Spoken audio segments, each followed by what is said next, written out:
I'm sure you've heard of the whole tone scale. It's a 6-note scale moving, of course, only in whole tones. For example, from C would be C, D, E, F sharp, A flat, B flat, and to C. And there are not really any modes in the whole tone scale, since every mode becomes itself another whole tone scale. And for that reason, it doesn't give us much in the way of scale tone chords or harmony. And because of that, there are no specific whole tone exercises. But I'm going to play the scale for you and include also a device that I use on the guitar that allows you to move in the whole tone scale using this technique we've looked at in a previous chapter, where we jump strings using the G string and the B string, since they're the only two strings that have the major third interval. And using this, we're able to move around the keyboard and stay in the whole tone scale. And here it is.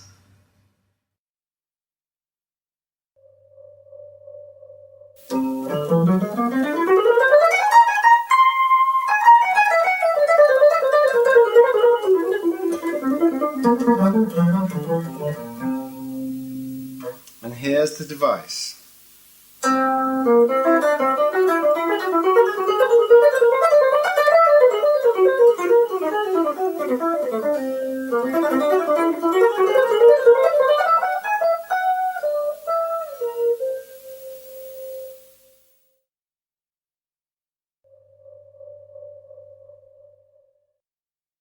The whole tone scale has, though, a certain gravity and color.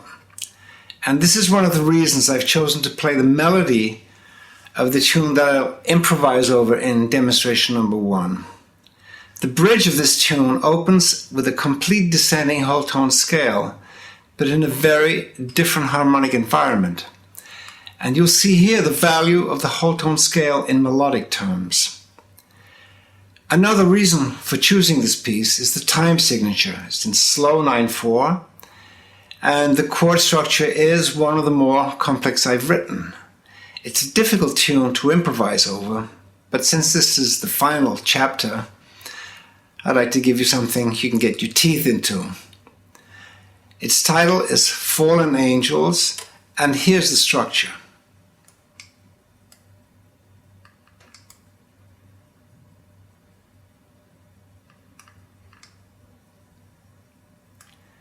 The second demonstration is an improvisation over a tune called Matinali.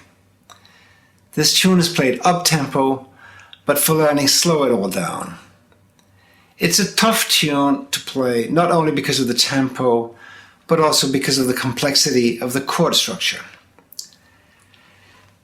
Sometimes it's more difficult to improvise over a slow tune than a fast tune.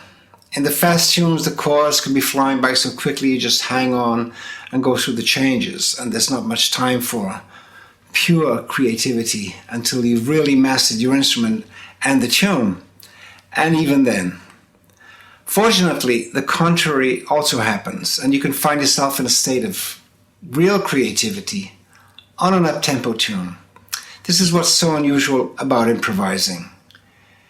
The only thing we have real control over is what we do on our instruments, the work we do on our instruments, which is preparation before all performances. And this state of grace that people speak about that can happen while improvising in performance will always remain out of our control. It's like a beautiful bird that for no particular reason decides to sit on your shoulder. And once she's on your shoulder, you can play anything. It's a wonderful sense of freedom. But of course, there is no way to induce the bird to sit on your shoulder, and sometimes we have to wait a long time. But I can testify that by dedication and perseverance in music, she'll definitely come. Coming back to the tunes, improvisation over Matinali, like Fallen Angels, demands knowledge and fluency in every scale and mode we've studied in this course, and will definitely present some challenges.